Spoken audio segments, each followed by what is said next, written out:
Bom, pessoal, nós aqui temos no Rebelde de hoje o prazer de receber o Manuel Domingos Neto, que é um dos especialistas que a gente tem no Brasil em Forças Armadas.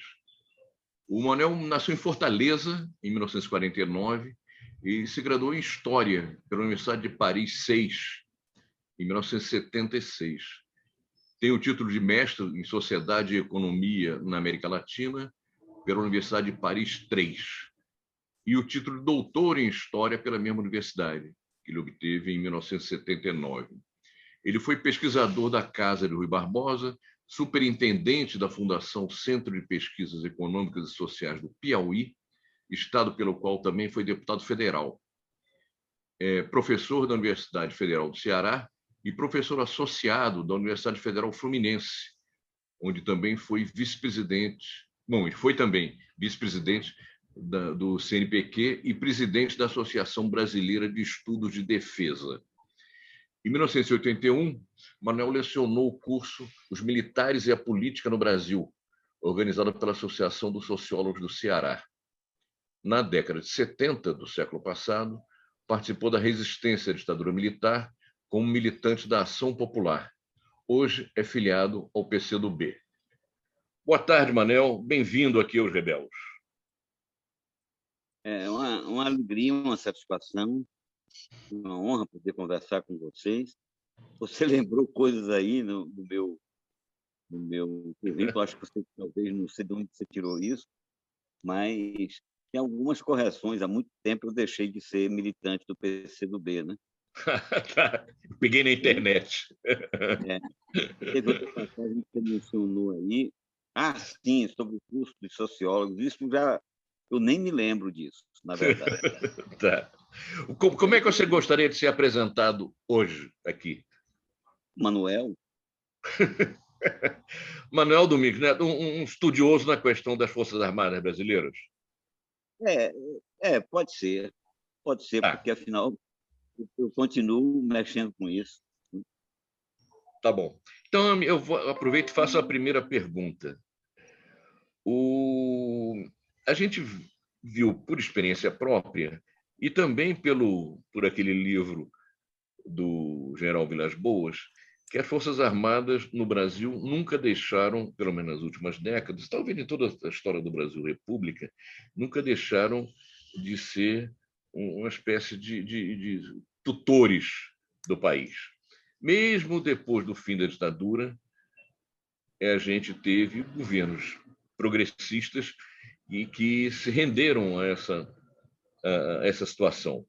É verdade que, diferentemente da Argentina e de outros países da América Latina, no Brasil os militares não foram, a ditadura não foi derrubada, ao contrário, ela organizou seu processo de saída do poder. E a gente tem heranças disso.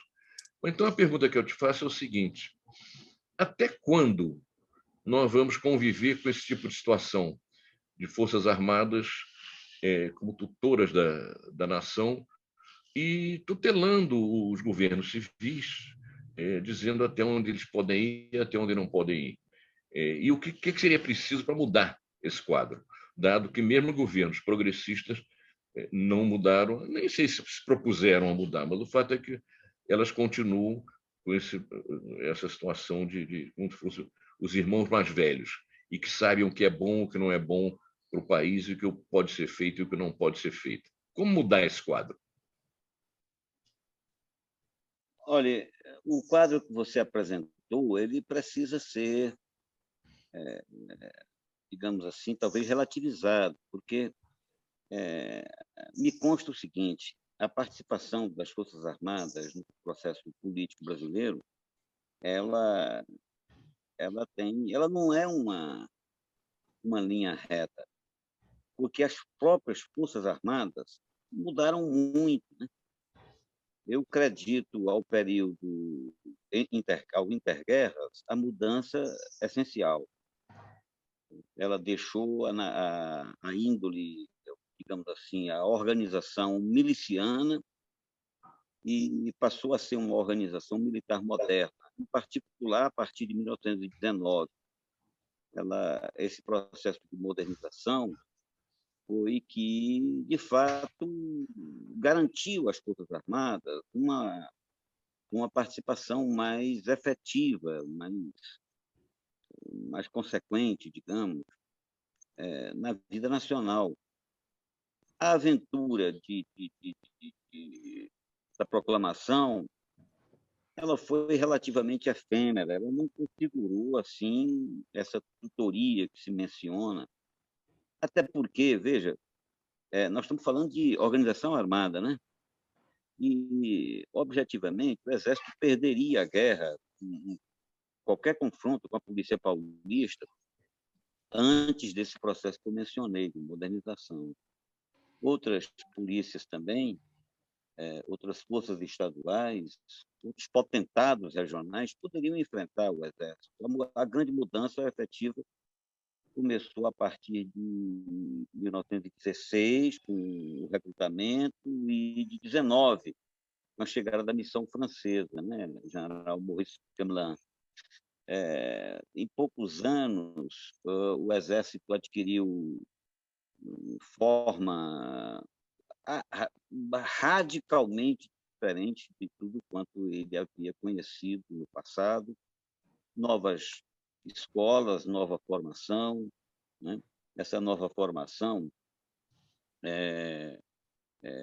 provocou uma clivagem terrível que só foi resolvida quando os oficiais modernos chegaram à alta hierarquia. Isso só começou a partir de 1928, com o general Nestor Passos, que eram ex-alunos dos franceses, né?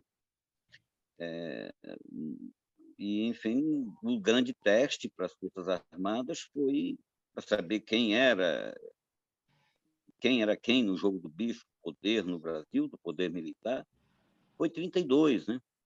32, foi o grande teste, quando eles finalmente conseguem uma capacidade de militar suficiente para derrotar o pequeno exército paulista. E, enfim, e a partir dessa experiência, nós temos a multiplicação dos investimentos, a modernização. Olha, poucas pessoas estudaram esse processo efetivo das Forças Armadas no Brasil. A maior parte fala das manifestações políticas sem olhar para dentro do Exército. São poucos, né? O Zé Murilo olhou um pouquinho, o Edmundo olhou muito mais, né? Muito mais, e em corte cronológico amplo, né? Eu olhei a partir dessa mudança que eu estou me referindo. Acho que é uma mudança fundamental. Para você compreender a capacidade de interferência do Exército na vida política nacional, é fundamental que você enxergue a sua organização, a sua funcionalidade, né? O que passou a ser veiculado na cabeça desses oficiais. É um processo, digamos, complexo, que eu tive dificuldade de resumir aqui, né?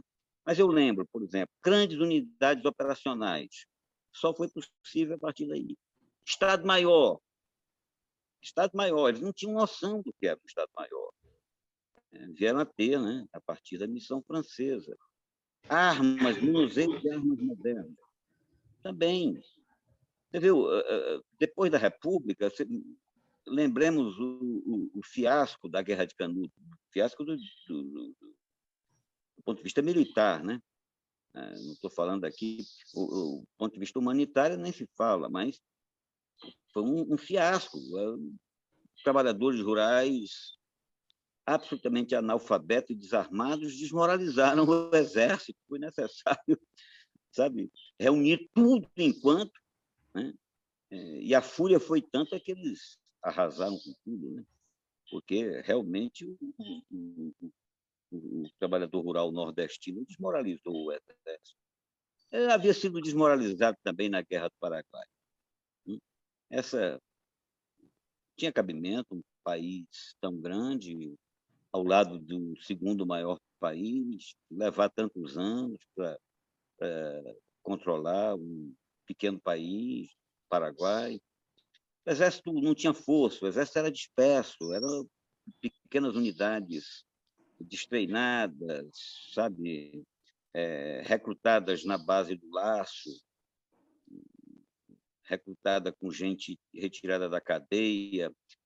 Há uma mudança substancial, e é essa mudança que vai colocar o Exército em condições de ditar. As pessoas ficam agarradas com o negócio de positivismo, ainda hoje tem muita gente, ficaram muito tempo agarrados com o negócio de classe média, exatamente no momento em que essa origem de classe perdia profundamente a importância.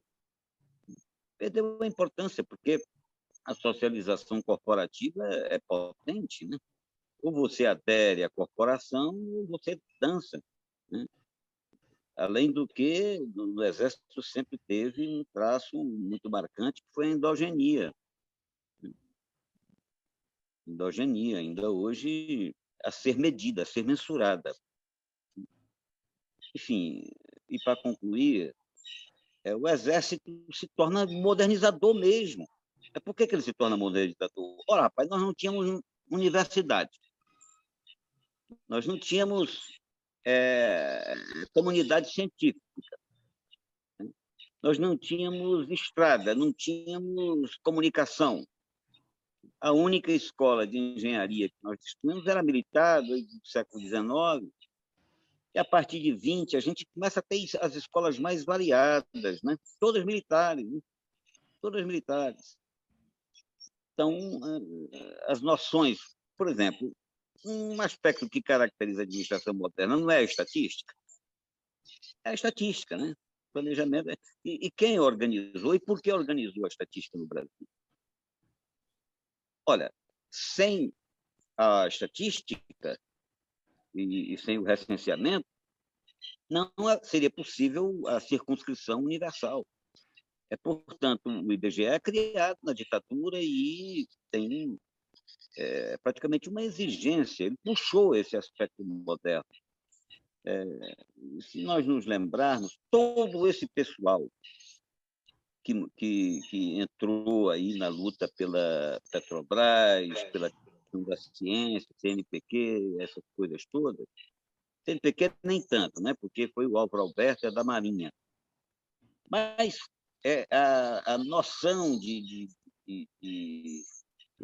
interferir para modernizar o país, seja do ponto de vista da oferta de uma cultura superior, ela vinha essencialmente das Forças Armadas, em particular do Exército. É nesse sentido que eu digo, a intervenção foi modernizadora. Agora, modernizadora em que sentido? Aconteceu, veja o fenômeno, isso não foi só no Brasil, não. O que ocorreu foi o seguinte: nós tivemos um exército modernizado e dependente, absolutamente dependente do fornecedor, porque para ter canhão, ter metralhadora, ter tanque, essas coisas todas, né, ter obus, isso tudo tinha que comprar. Tinha que comprar. Comprava dos alemães, compravam dos franceses, né, a partir da guerra dos americanos. Então, é um exército moderno em país arcaico, é um monstrengo. É isso que nós temos. Esse monstrengo tenta se exprimir politicamente. E essa expressão ela variou no tempo. Por quê? Porque o exército que nós temos aí, o nacionalismo, aquela coisa, né? Modernidade, Estilac Leal, Felicíssimo Cardoso, Horta Barbosa, esses nomes todos, participavam de um exército que praticamente tinha uma força incomparável ao que viria depois, com a fundação das universidades, das instituições, com a institucionalização, né, do aparato público, né? Enfim, eu quero trazer essa relativização. Eu fui muito, como é que se diz, muito resumido demais aqui, deixei de falar, obviamente, em muita coisa importante, Foi apenas para tornar um pouco mais complexa a sua pergunta, viu? Sim. O meu objetivo inicial foi essencialmente esse. Eu vou parar aqui, senão eu vou falar demais e a Léo, conversa fica deixa eu prejudicada. aproveitar, deixa eu aproveitar, então, para colocar uma questão a partir dessa frase que você disse há pouco, que é um exército moderno num país arcaico, naquele momento, né? Tinha esse monstrengo. Dando um salto hoje para a situação atual, né, contemporânea, que nós estamos vivendo, nós não temos agora o contrário, um exército com uma mentalidade arcaica num país que se modernizou e se tornou muito mais complexo do que aquele país lá atrás que existia no momento em que o exército estava se modernizando, lá atrás. Quer dizer, agora a situação, grosso modo, não inverteu? E qual é a consequência disso? Olha, você entra a rigor nas motivações políticas do militar. E eu, desde o começo, eu saliento três. Primeiro, eu divido entre motivações, digamos, primordiais ou, digamos, estruturais, assim, coisas, e outras circunstanciais. Alguém fala, por exemplo, não, eles se zangaram por causa da Comissão da Verdade. Olha, isso foi circunstancial. Né? Não, eles se animaram depois do retorno do Haiti. Também foi circunstancial. O que eu chamo de primordial, por exemplo, eu vou só para me referir a dois aspectos. É de ordem geopolítica. Exército moderno em país arcaico, essa condição persiste, ela prevalece, ela continua. O Exército brasileiro não briga com ninguém de algum porte, ele pode bater em brasileiro, mas enfrentar inimigo estrangeiro ele não enfrenta sem o aval do seu fornecedor, principalmente os Estados Unidos. Aliás, o Brasil, se quiser comprar de qualquer outro país, hoje ele tem que pedir a bênção aos Estados Unidos. Se os Estados Unidos permitir, nada de nada. Né? Como é que diz meu neto? Nananina não. Nananina não. O grande irmão vai permitir o armamento de alguém que lhe arranhe os interesses, que lhe prejudique? É óbvio que isso é uma incoerência. Então, eu junto dois aspectos, para ser mais resumida. O primeiro destaque é o seguinte, é o efeito geopolítico. Sobre isso, eu tive a ocasião de debater desde o início longamente com o Celso Amorim.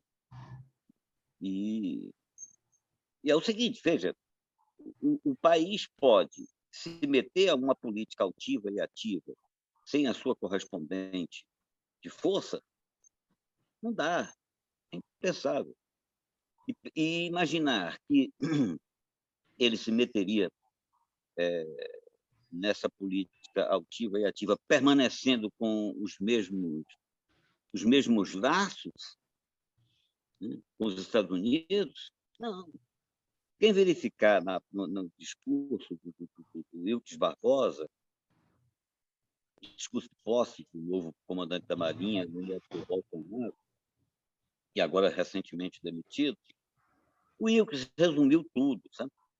Ele disse o seguinte, tomando posse da Marinha, comando da Marinha,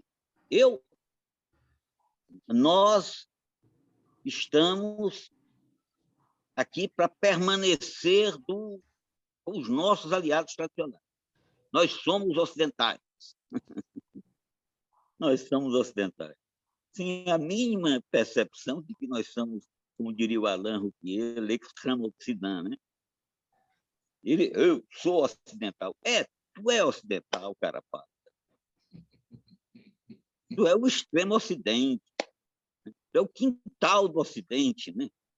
Meu Deus do céu. Mas é isso. Ele tinha que optar, fazer a opção, porque a política do Brasil ela estava se abrindo, estava na hora. Né? O grande irmão, o grande senhor estava contestado, como persiste contestado. E um país das dimensões como o Brasil tinha que fazer suas opções, e faria. Estava fazendo, a rigor já havia feito. Então, houve uma interrupção disso. Veja, de uma lapada, esses caras acabaram com a solidariedade internacional aqui com os nossos vizinhos, que é uma base fundamental de defesa. Veja, eu estou acusando os generais brasileiros de terem destruído a defesa do Brasil, porque o pilar da defesa, um dos pilares é essa solidariedade continental com os vizinhos, inclusive do outro lado do Atlântico. Isso aí o Bolsonaro triturou e os generais aplaudiram, sabe? Os generais aplaudiram essa coisa absurda. Outro pilar da defesa é a unidade da sociedade. E nós estamos fragmentados. Nenhuma sociedade com desigualdades enormes cogita não, pode se arvorar a deter um sistema de defesa razoável. Quem é fragmentado internamente não vai enfrentar estrangeiro. O terceiro pilar são essas condições, digamos, de criação de saber, criação de capacidade científica, tecnológica, industrial, inovação, que eles também destruíram, sabe? Então, a sua pergunta, eles efetivamente contribuíram para a modernidade do Brasil, né? E não reconheceram que o tempo passou, né? Que nós temos como comunidade científica pujante. Quando eu estava no CNPq, às vezes que vinham certas coisas assim, a gente fica com uma situação privilegiada, né? De ter informações sobre o conjunto das coisas e, particularmente, dos nossos parceiros, né? Aí vinham com comparações, o Chile, a França, não sei o quê. Olha, naquelas circunstâncias do primeiro governo Lula, rapidamente foi montado um esquema que, em pouquíssimos anos, o Brasil ultrapassaria a maior parte dos países, né? A maior parte dos países. A França, o Chile estava capacitando uma merrequinha de nada, o Brasil 10 vezes mais, 10 vezes talvez seja exagero, mas enfim, muito mais. E já estávamos caminhando para uma competição com a França. Veja só, caminhando para uma competição com a França. Isso foi tudo destruído da noite para o dia, minha filha. Da noite para o dia. A sua pergunta é essa. Não imaginavam, não viram o tempo passar na janela. Estavam atacando de Carolina, Januária. Tem as duas. Tem Carolina e tem Januária na janela. Januária, pois era a Januária. A Januária quem não viu o tempo passar foi a Carolina, não foi a Carolina. Pois é, a paz, as Forças Armadas atacaram de Carolina, não viram o tempo passar. Agora, por que elas não viram o tempo passar? Aí eu vou parar de falar agora, posso falar, mas se eu continuar também, aí eu vou monopolizar demais e vai acabar o diálogo, né? Eu tenho que... Manuel, eu estou achando bastante interessante e, de certa forma, original a tua análise, né? Mas eu queria atacar 2 pontos aqui. Primeiro, essa questão das Forças Armadas como modernizadoras. Isso é muito visível tanto no Estado Novo quanto depois ao longo da ditadura. Tanto o governo Médici quanto o governo Geisel, apesar dos na sua dinâmica antipopular, antidemocrática, tinha esse compasso, né, de avançar. A própria indústria de armamentos no Brasil cresceu bastante. O Brasil se tornou até fornecedor de veículos ligeiros para países vizinhos e até mesmo para o Oriente Médio. Essa dinâmica, não é? Que colocava os militares na liderança de de um processo que alguns chamam, eu gosto disso, nacional-estatista, né? Valorizando a soberania nacional, embora não rompendo radicalmente com as dependências, mas valorizando a soberania e valorizando também a intervenção do Estado, tá?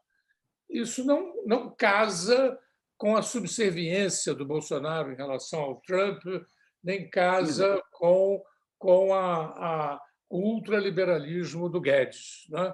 Quer dizer, houve aí uma metamorfose. Como entender essa metamorfose? Primeiro ponto. O segundo ponto é o seguinte: você fala que os militares ficaram na janela com a Carolina. E o poder civil, que era supremo em relação aos militares? Nós estivemos aqui com o Amorim, conversando com ele sobre isso. Que possibilidades o poder civil tinha para intervir num sentido mais favorável, mais positivo?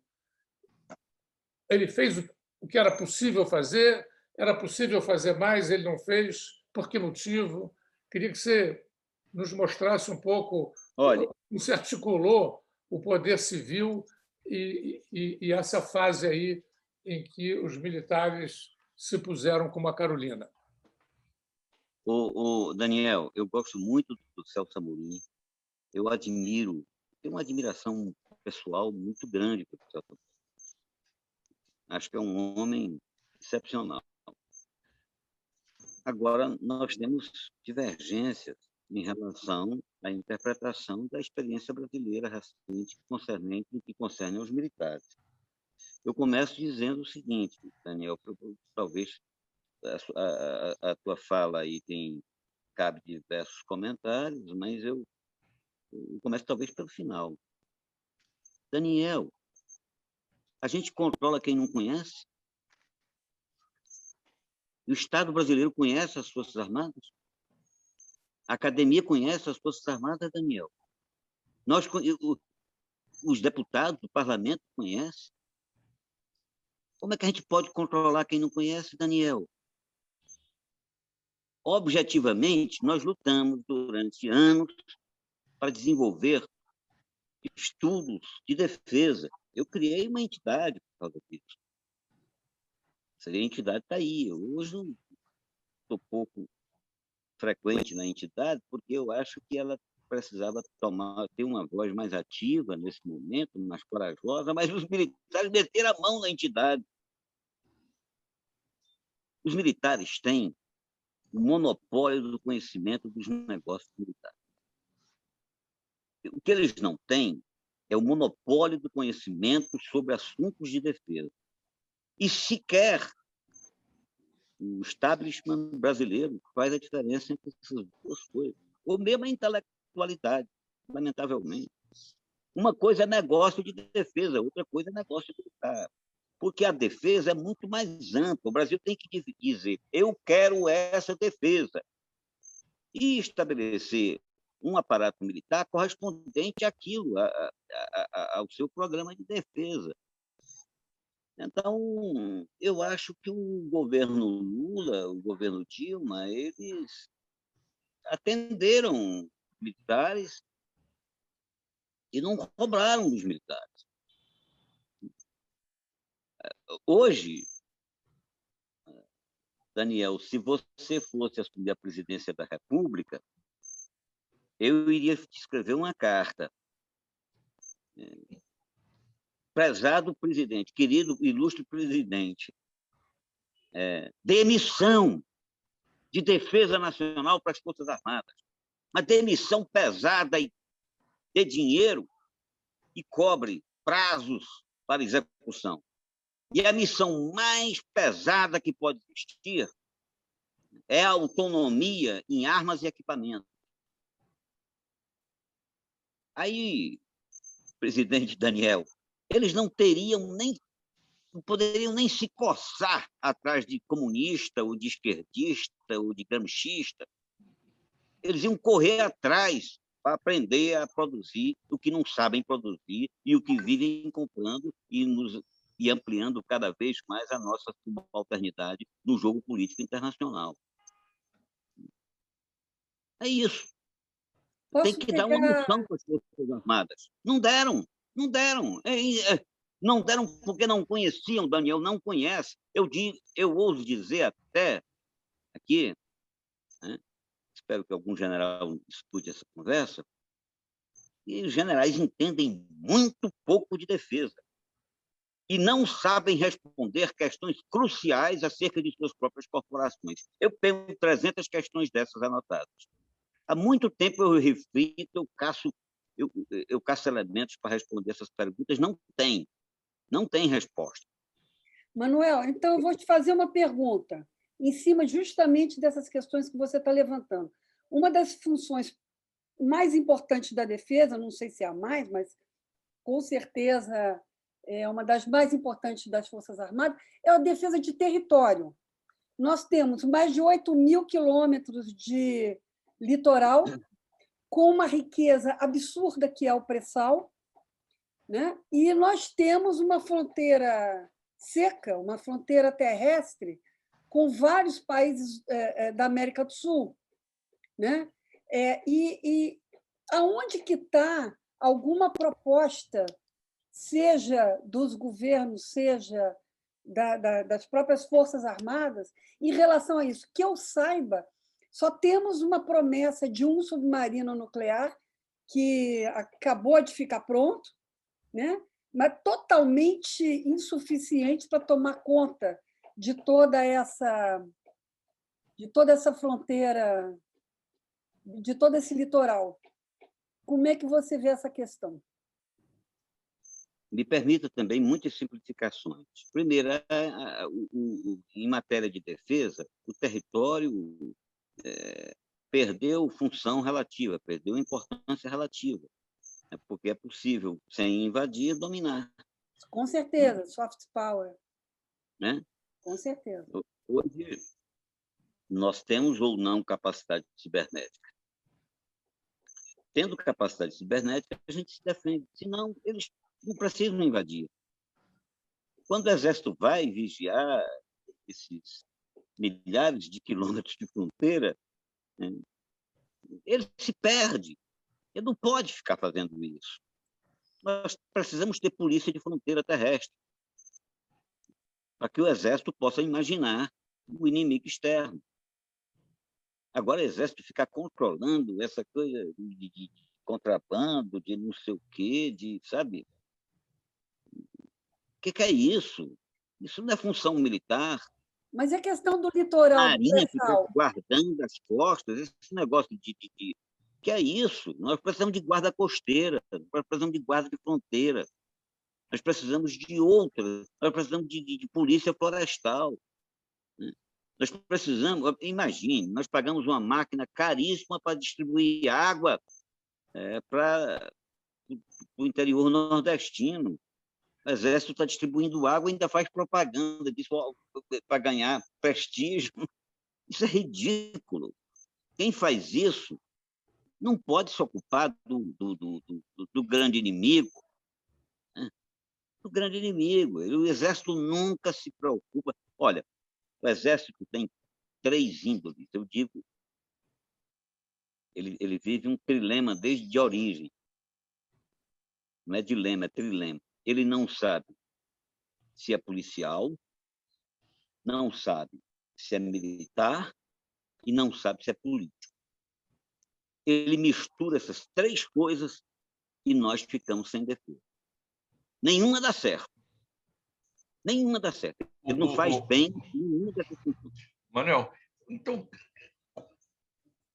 o Daniel, como presidente, nomeia você ministro da Defesa.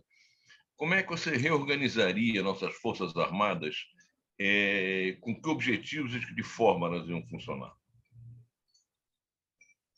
Ele é o presidente? Ele é o presidente? Ele é o presidente e você é o ministro da Defesa.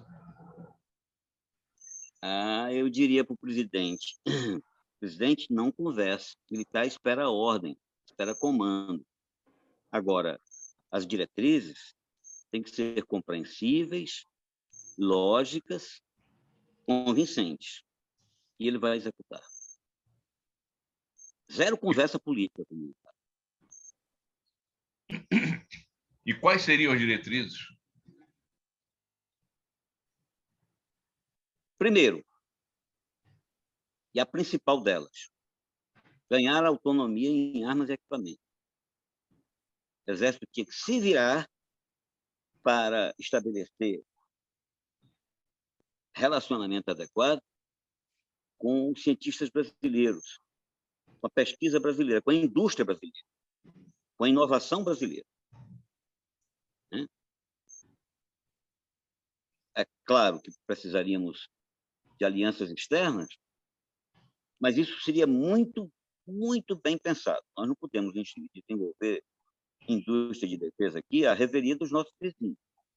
Algumas coisas vão ter que ser compartilhadas. A grande missão é essa. E aí, à medida em que... Uma primeira providência que eles fariam imediatamente seria buscar uma nova capacitação. Essa capacitação que está aí, ela foi assentada nos anos 20, essa capacitação, sabe? A novidade que teve foi uma tragicomédia. Sabe qual foi a novidade? A novidade foi esse gerencialismo vindo através da Fundação Getúlio Vargas. Além dessa novidade, teve outra também, que foi absolutamente ridícula e que mostra o quanto e mostra o quanto é tacanha, né, a cabeça do oficial superior brasileiro.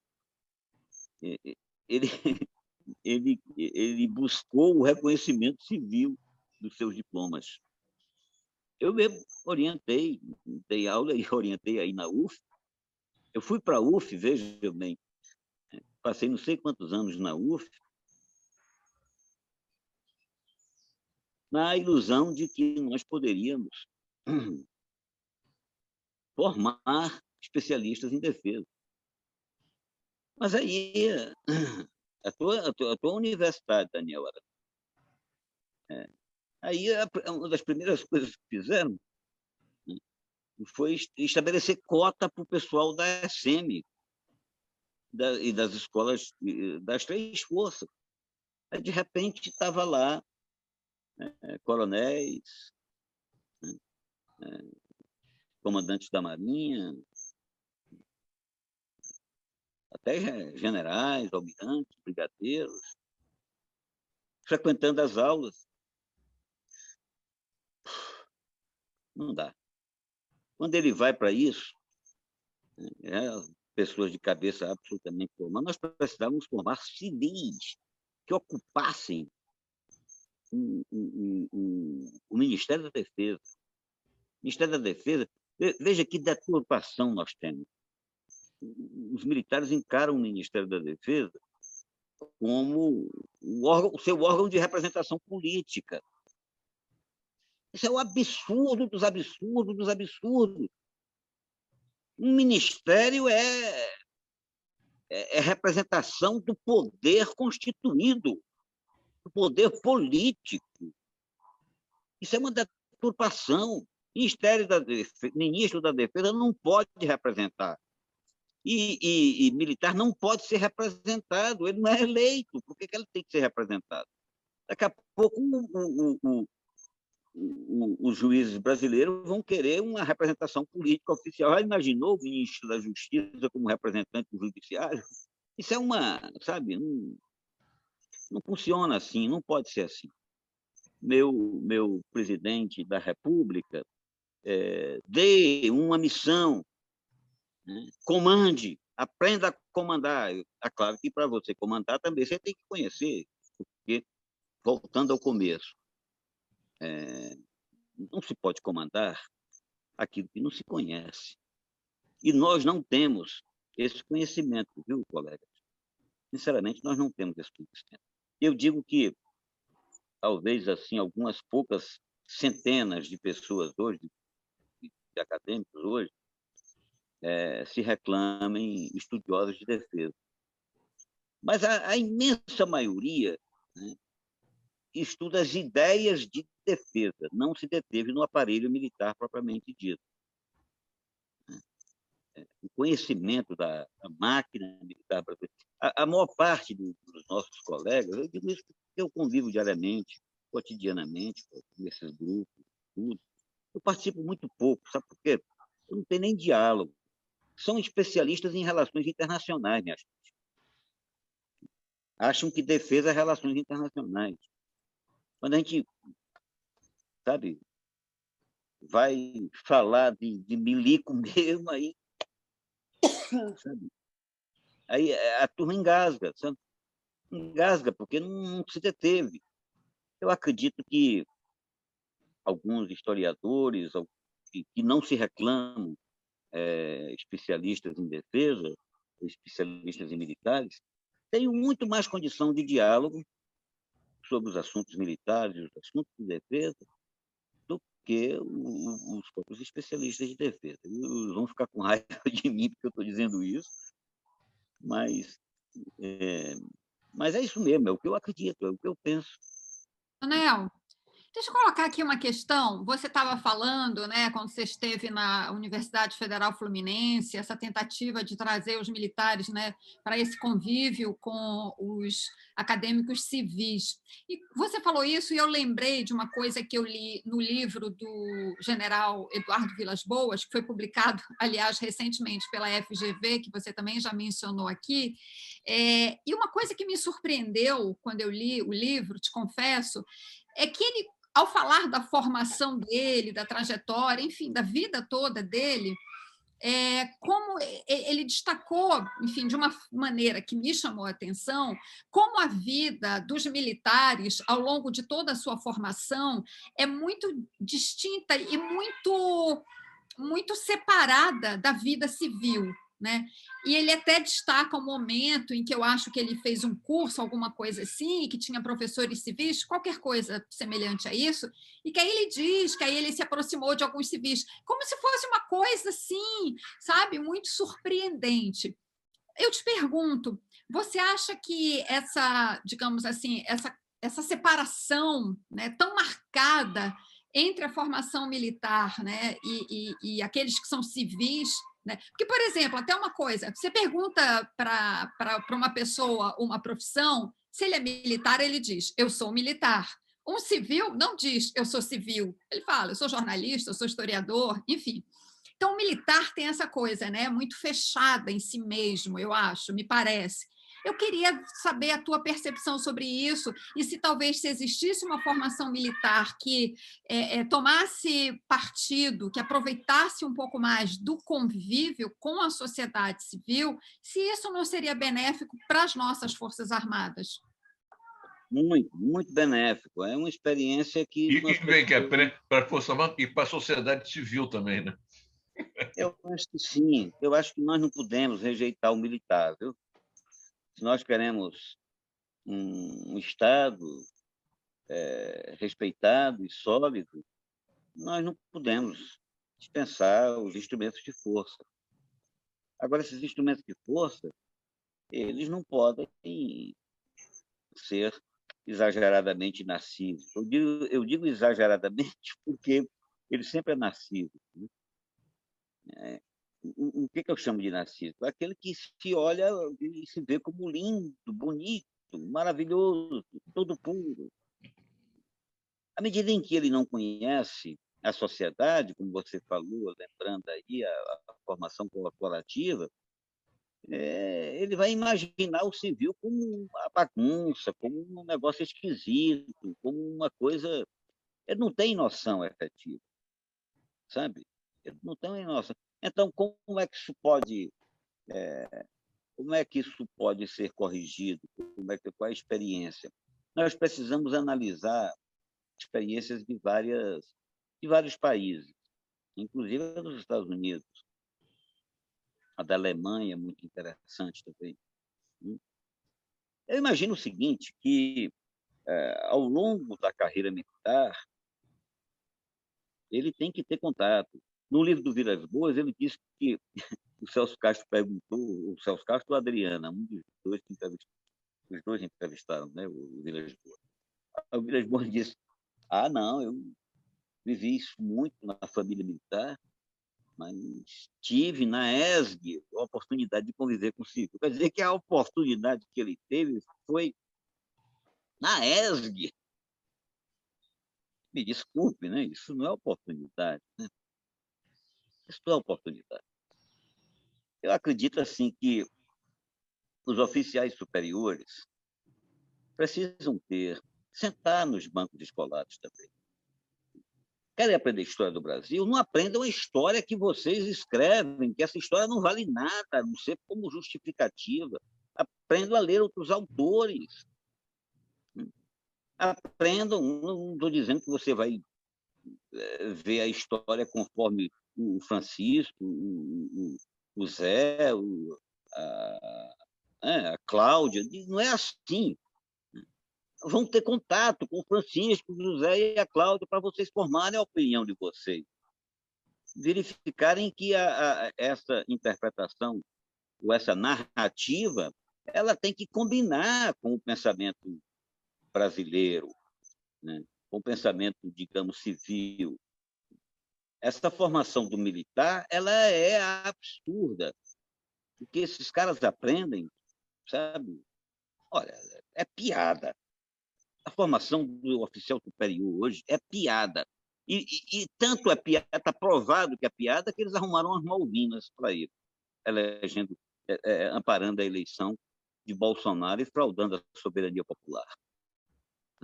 Se meteram numa roubada. Vão se ferrar, foram para as Malvinas. E agora está quase na hora do retorno. Ainda outro dia foi o Luiz Nassif que me perguntou: e aí, os militares já estão voltando das Malvinas? Eu disse: não, ainda não. Ainda estão recebendo as primeiras bombas. Ainda vai passar um bocado de água aí. Mas eles vão voltar das Malvinas. E vão ter que prestar conta. Com que cara, gente? Com que cara? Olha lá o tamanho da desgraceira. Sabe? O Estado destruído, gente. Essa mortandade toda. O Brasil sem respeito no mundo. O Brasil sendo objeto de gozação. E, como eu disse desde o começo, eles vão ter que responder porque destruíram a pouca defesa que nós tínhamos. A nossa defesa estava no bom relacionamento com a costa ocidental africana, estava nessa coluna de vizinhos, amigos, colaborando, sabe? Nós já estávamos praticamente sem base norte-americana na América do Sul, agora eles estão todos animadinhos novamente, sabe? O que fizeram com o CNPq, imagine, eu achando que nós tínhamos que criar uma agência de fomento para material de defesa, especificamente. Sabe? Não seria nenhuma FINEP, não seria nenhum CNPq, mas tínhamos que, para apostar na capacidade, no mundo acadêmico brasileiro, no mundo empresarial brasileiro, nós tínhamos que ter uma agência de fomento específica. Sabe? Olha, vamos produzir satélites, né? Vamos nos preparar para a guerra cibernética. Né? Daqui dinheiro, as encomendas são essas, é isso que nós precisamos fazer, sabe? E parar com essa gastança secular. O Brasil financia, gente. O Brasil, como os outros dependentes, os outros estados, nós financiamos a máquina de guerra dos Estados Unidos e da Europa. Essa que é a verdade. Nós financiamos. Claro que eles gastam muito dinheiro também, mas também sem as nossas compras, eu digo as compras desse conjunto de países dependentes, né? Eles não teriam como manter os altos investimentos que mantêm. Não teriam. Eles teriam que partir para um esquema de financiamento à la Rússia ou à la China, porque eles não conseguiriam financiar a indústria de defesa, é um negócio caríssimo. Anel. E nós precisamos de ter boas relações se quisermos um dia ter indústria de defesa. O Daniel falou, nós tivemos experiência aí durante a ditadura. Aquilo era condenado ao fiasco, ao fracasso. Porque quando você produz alguma coisa, lá na frente você tem que verificar a venda daquilo. O país financiar sozinho, não pode. Não pode. Nós teríamos que ter... E para isso tem que ter diplomacia.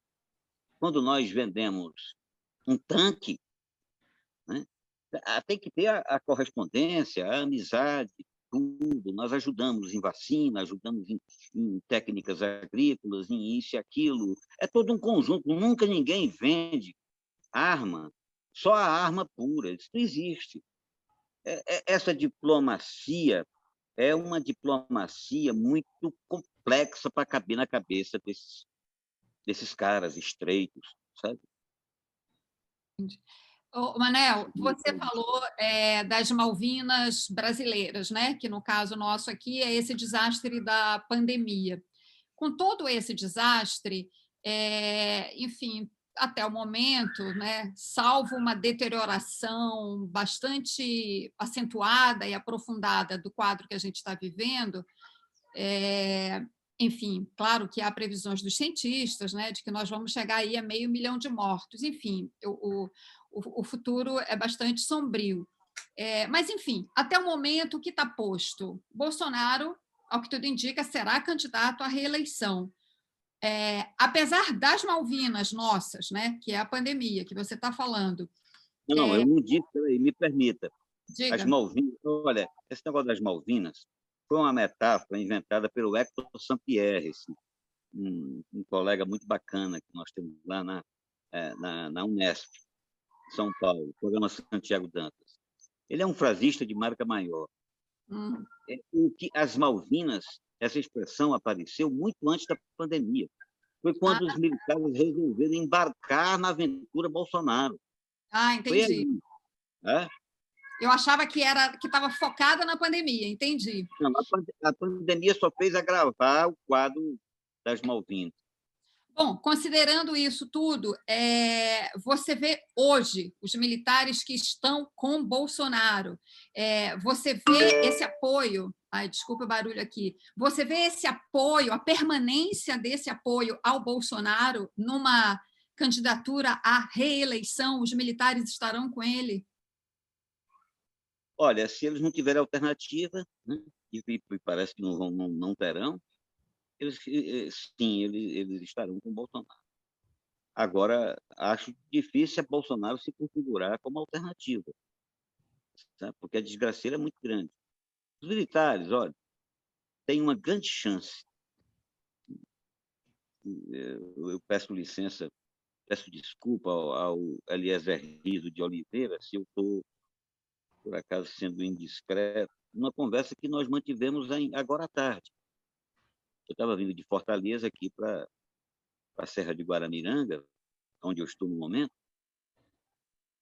e nós trocamos ideias. Rapidinho, ele disse, Manuel, é a grande chance dos generais poderem se sair dessa roubada sem ser tão desmoralizados, porque também nós não... Olha, alguém pode não gostar, mas eu não acho que seja negócio o militar sair desmoralizado demais. Ele tem que prestar conta da brincadeira suja que fez com o Brasil, na sociedade brasileira. Mas não interessa ao país uma força armada tão desmoralizada. Eu acho que é a grande chance. A grande chance. Agora, está aparecendo aí o Lula, de repente, ganha possibilidades, né, de se candidatar. Um líder, gostemos ou não, foi um líder que foi arbitrariamente, teve a carreira arbitrariamente interrompida. Está na hora desses caras se retraírem, ficarem na sua e deixarem o processo rolar. você usou a expressão dos generais de Bolsonaro. Eu acho que o conjunto das Forças Armadas apoiam Bolsonaro. Obviamente que há nuances aí. Alguns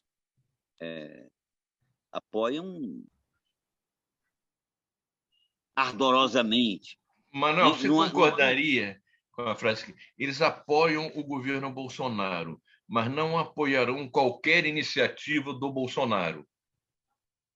Ficou Não, demonstrado, aí é que entra mais nuance. ficou demonstrado Tem nessa alguns troca de ministros que eles não eles estão no governo Bolsonaro, apoiam o governo Bolsonaro, foram fundamentais para esse governo se estabelecer, mas eles não embarcaram com Bolsonaro em qualquer projeto. Você acha que isso é correto? é incorreto, sim. É incorreto? É incorreto.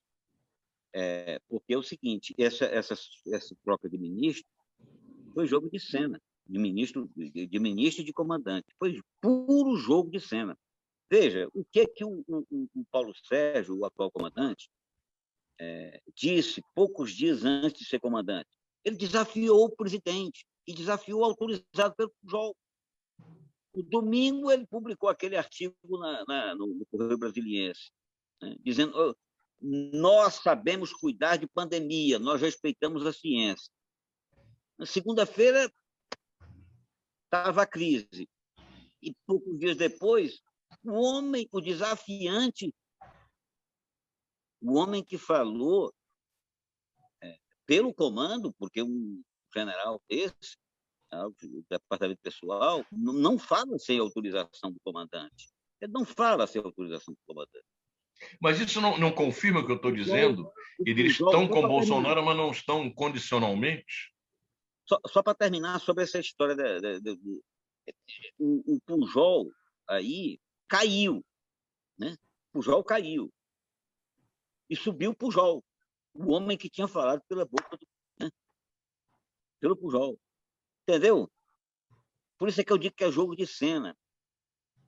Nada mudou objetivamente. Qual o objetivo, então, desse teatro? O objetivo desse teatro é uma medição de força entre uma personalidade idiosincrática, Bolsonaro, e a força corporativa. Prevaleceu a força corporativa.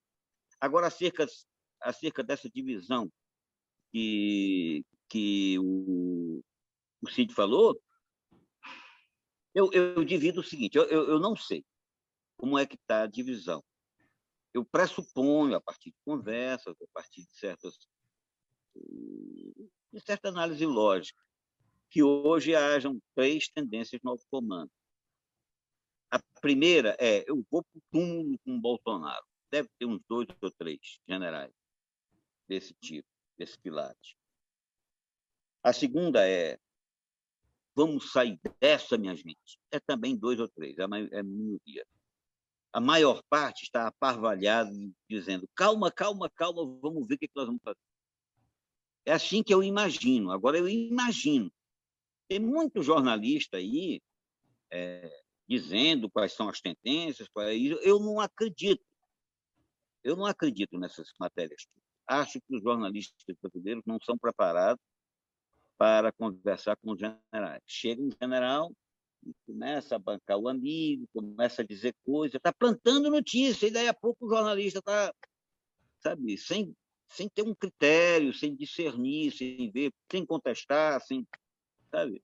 A maior parte das notícias que saem sobre os militares no jornalismo brasileiro são conversas em off de oficiais plantadores. A imprensa brasileira é uma grande horta, né? É uma grande horta plantada pela alta hierarquia. Tá? Sensacional essa definição, adorei, tá? Manuel, eu queria entender melhor esse processo do relacionamento dos governos civis progressistas, digamos assim, em termos bem genéricos, com os militares. Porque o que se passava quando os civis... A impressão que se tem é que os militares ficaram de lado sem que houvesse a elaboração de uma política de defesa, como você observou, que poderia, em tese, incluí-los num processo de construção democrática em que eles tivessem um lugar definido. Isso não foi feito, como você disse. O que se passava na cabeça das lideranças civis? Não é? O tempo vai nos ajudar? Não é? Vamos deixar essas pessoas de lado? Deixa eu complementar a mesma pergunta do Daniel. Foram 30 anos. Bom, tiramos do Collor, mas foram 8, 16, quase o espaço de uma geração. Né? Terá havido um acordo tácito? Eu não mexo com vocês e vocês não se metem na política durante algum momento? Quer dizer, então, por exemplo, a formação dos militares não se meteu, não se pôs a mão nisso. Eles continuaram aprendendo em Agulhas Negras que o golpe de 64 salvou o Brasil com a Revolução Democrática, etc. E tal. E, em contrapartida, os militares ficaram um período, de fato, sem intervir diretamente na política. Terá havido um acordo tácito nesse sentido? Olha, eu acho que, eu não sei dizer. Muita coisa vai ser explicada ainda. Mas algumas coisas são evidentes. O poder político, né, desde 88, não cuidou dos negócios militares e da defesa. O Nelson Jobim, por exemplo, que é reputado como um ministro mais operoso, aquele que teve uma presença maior e tudo. O Nelson Jobim fez uma encomenda, até estimulada por mim, numa reunião que nós tivemos durante a SPPC. Estava o Ralph presenciando, o presidente da SPPC, e estava também o Otávio, aí o colega de vocês aí do Rio, o meu grande amigo, Otávio Félix. Né? Aí, é necessário que a gente tenha estudos sobre currículos militares, sobre a formação militar. Aí o Nelson Jobim disse, vamos providenciar. Ele fez a encomenda e realmente o negócio não valia nada. Os caras nem enrolaram, não fizeram, objetivamente. E depois eu fiquei pensando, não é por aí, não é esse o caminho. Não é chegar e propor uma reforma de currículo, como está no programa do eu acho que aquilo é bobeira, sabe? Estou recusando aqui as chamadas aqui, sabe? Teu som caiu. Caiu para todo mundo ou só para mim? Caiu para mim também. Caiu, baixou o som. Manel, teu som... É que teve uma ligação para ele. Aí tem que voltar. Manuel? Manuel? Está ouvindo? Agora sim. Eu posso continuar? Estão ouvindo? Não, retrocede um pouquinho. Agora eu acho que a história de reformular currículo, é o próprio militar que tem que reformular o currículo dele a partir de missões que ele tem. Os currículos têm que se adaptar às missões militares. O que nós não podemos admitir, como democratas, é esse estrupício do artigo 142 da Constituição, que dá ao militar um poder absoluto, grandioso, total, de defesa da pátria. Porque, como nós sabemos, a pátria é alguma coisa abstrata e sacrossanta. Se só ao militar cabe a defesa da pátria, o resto que se cale, que ele pode mandar em tudo. Então, esse negócio tem que acabar. Né? E também a lei e ordem, aquele velha índole lá, colonial, né, militar, insistindo em ser policial, cuidar de lei e de ordem. O que o militar tem que cuidar de lei e ordem? O militar tem que proteger o país do interesse externo. O resto é matéria policial. em matéria de segurança pública, né? É isso que eu vejo. O Brasil é um país que pode liderar e participar do jogo internacional com muita, né, com muita Agora, a presença. GLO teve apoio declarado, aberto, dos governos progressistas. Não só apoiaram, como utilizaram. Isso é absurdo, isso é absurdo. A própria missão do Haiti o que foi a missão do Haiti, né? O que foi a missão do Haiti? A missão do Haiti foi uma espécie de treinamento para aplicação de lei e ordem, Cid. Eu sei. Eu acho também. Ganhamos com esse negócio, essa turma voltou. Você pode verificar que esses golpistas militares, esses generais golpistas, todos passaram pelo Haiti, minha gente. Todos passaram pelo Haiti. Não dá, rapaz, isso aí. Agora, por que eu acho que o Lula teve boa intenção, sabe, ao fazer isso, mas ele não tinha conhecimento do que estava fazendo, ele estava alimentando cobra. Estava alimentando cobra. Eu repiso, não, você não domina o que não conhece. É impossível você comandar as Forças Armadas sem conhecimento das Forças Armadas. E Forças Armadas são instrumentos extremamente complexos. Vocês imaginem, eu estou nessa há um bocado de tempo, né? Estou me acabando, né? Desde 1970, comecei em 74. Né? 74. E nunca parei de estudar. Claro que eu também não fiquei só estudando isso, eu estudei outras coisas, né? Mas eu não conheço as Forças Armadas, eu não conheço. Repita vocês, eu estou falando seriamente, estou falando literalmente. Eu tenho na minha mesa 300 perguntas fundamentais, né? Se houvesse tempo, eu ia desfiar aqui pelo menos umas 10 perguntas fundamentais que eu não sei responder, não há brasileiro que saiba e nenhum general saberá fazê-lo. Nel, apesar de ter muita pergunta sem resposta, e de fato a gente não tem como responder a tudo, eu quero te fazer mais uma pergunta, aproveitando que você realmente conhece esse assunto como pouca gente. É possível, enfim, você fazer alguma análise para a gente, ou pelo menos qual é a tua percepção do impacto dessa atuação que os atuais generais que estão, digamos assim, né, que apoiam o Bolsonaro, considerando aí tanto o pessoal da ativa quanto o pessoal da reserva que está com ele, essa geração que você acabou de mencionar que foi para o Haiti e que se manifesta, enfim, está envolvida politicamente até o talo, enfim. Qual é o impacto disso na oficialidade mais jovem? Essa mistura, né, das Forças Armadas com política, na minha visão, é bastante pernicioso. Eu queria te ouvir. Ok. Olha, eu acho que são fileiras desorientadas.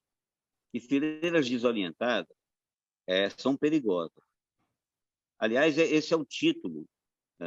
Eu queria primeiro fazer propaganda de um livro organizado pelo João Roberto Martins, da UFSCar, no qual eu fiz o capítulo de abertura.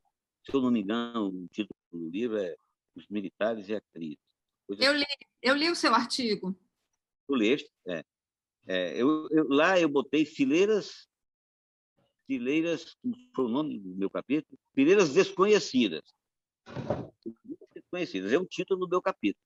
Agora, o que eu entreguei no mês passado foi fileiras desorientadas, porque elas estão perdidas, elas não sabem como se virar, não sabem como retornar dessas Malvinas, sabe?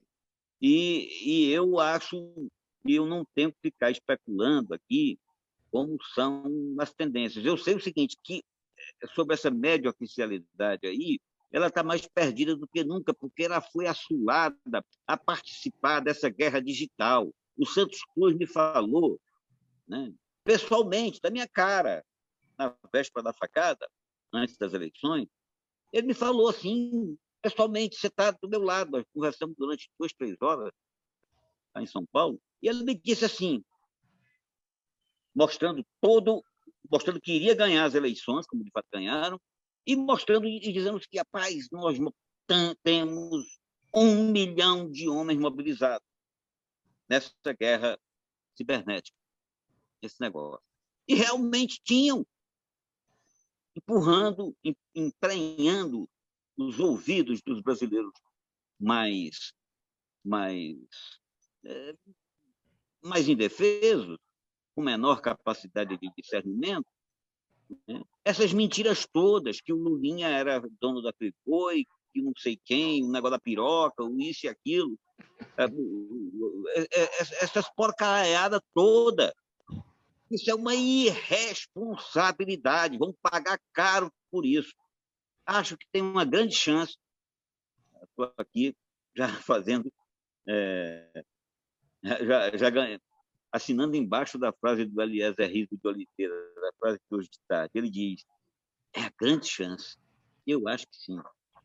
A grande chance, o quadro político se definindo, que eles não perturbem mais as eleições. Fiquem na sua, deixa o Lula. Se tiver que ganhar, ganha. Se não tiver, vai outro aí qualquer. Mas a coisa está mais ou menos definida, porque o importante é um doidão como o Bolsonaro não continuar na presidência, minha gente. É a grande chance, sabe? É a grande chance. O Bolsonaro, ao meu ver, não pode continuar presidente do Brasil. Isso é uma irresponsabilidade, sabe? Isso é uma irresponsabilidade total, uma falta de solidariedade com o povo brasileiro, sabe? Com o que nós podemos chamar de nação. Detesto usar essa palavra, porque é a palavra que comporta 1000 coisas. A palavra pátria e nação, eu estou cismado. Mas é isso. Irresponsabilidade com o país. Pois não.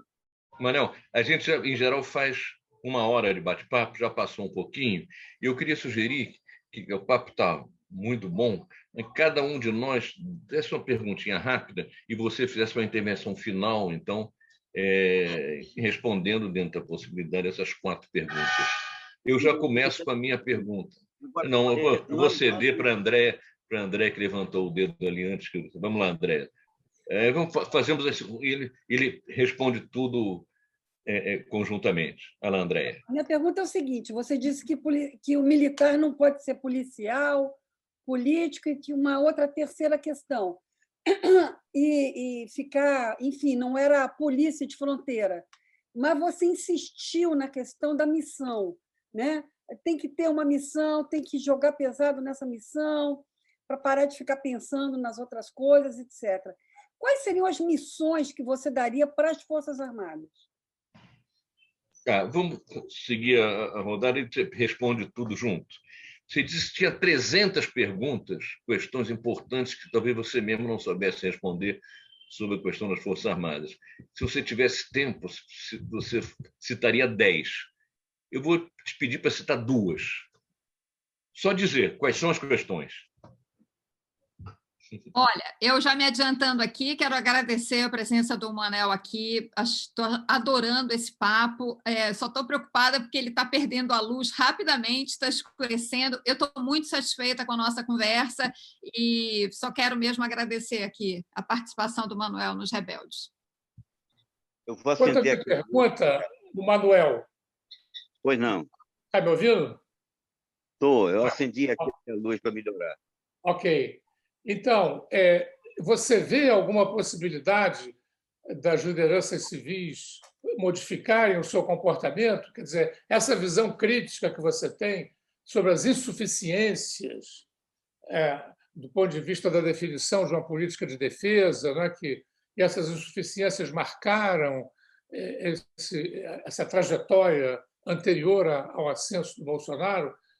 Você vê um acúmulo autocrítico desse ponto de vista, mesmo que ele não seja explicitado nas conversas que você tem, as pessoas têm percebido, né, os erros cometidos e você vê nelas hoje um potencial de correção desses erros?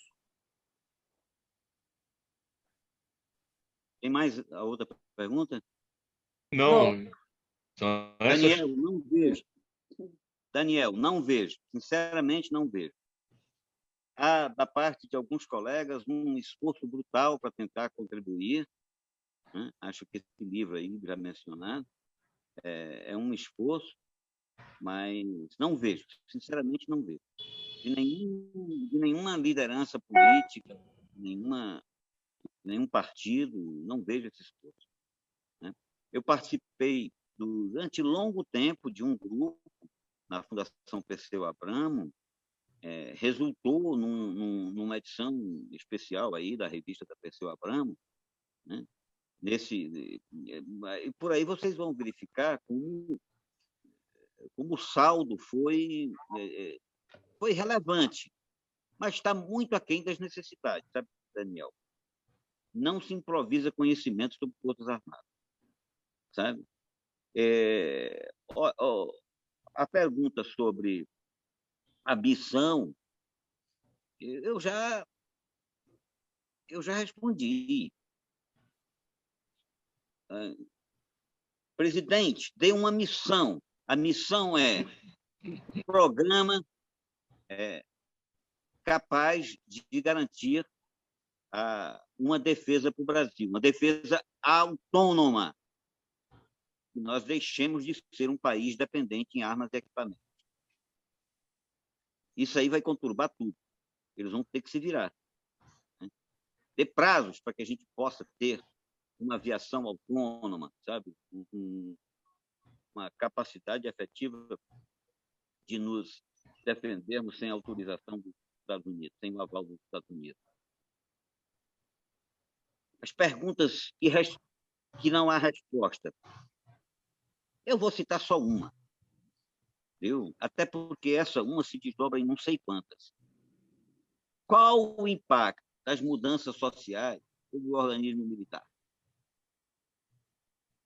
Qual é, general? Por exemplo, general, acabando essa maré, essa grande quantidade de jovens com 18 anos de periferia, sem oportunidades, sem condições de vida, o que isso afeta no Exército?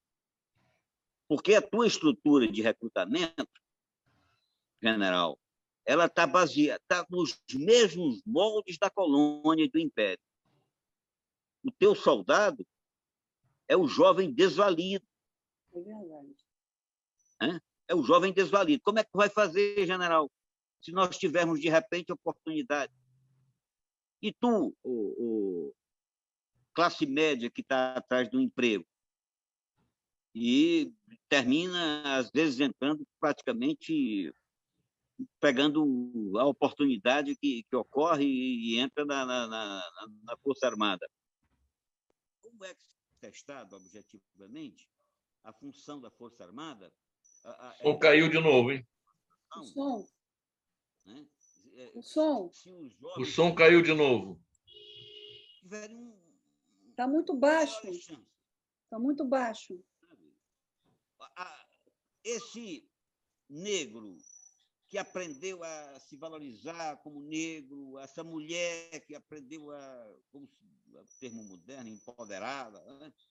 Como é que vai impactar isso nas Forças Armadas? Que as Forças Armadas terem... Porque as Forças Armadas, em muitos aspectos, elas têm moldes coloniais. Se o Brasil vence essa etapa, de que forma o Exército, a Marinha e a Aeronáutica resistiriam? Quero a resposta. Eles não vão me dar, sabe? Sequer pensaram nisso. Mas, de alguma forma, eu acho que um dos motivos centrais, um dos impulsos centrais para a participação, a participação política das Forças Armadas, se deve a isso, sabe? Ao medo, ao pânico da mudança social. Olha, recrutamento de tropa é um negócio seríssimo. É a base da organização. Sabe? É a base da organização. E as mudanças que estavam bem ou mal acontecendo afetaram.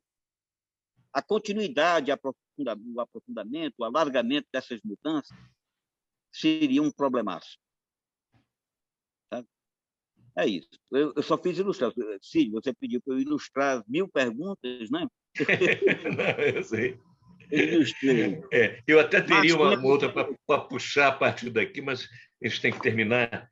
E eu queria, em nome aqui dos Rebeldes, que hoje me toca esse papel, a gente reveza, né? Agradecer muito a tua participação, tua boa vontade, e dizer que foi de grande valia para a gente essa conversa. Olha, excelente, Manuel. Obrigada. Obrigado, Manuel. Bem, olha, eu adorei, eu adoro conversar com gente inteligente. Viu? Adoro. Vocês me forçam a pensar, vocês me desafiam. Um abraço para todo mundo. Viu? Grande abraço, Manuel. Tchau. Um abraço, Manuel. Obrigado.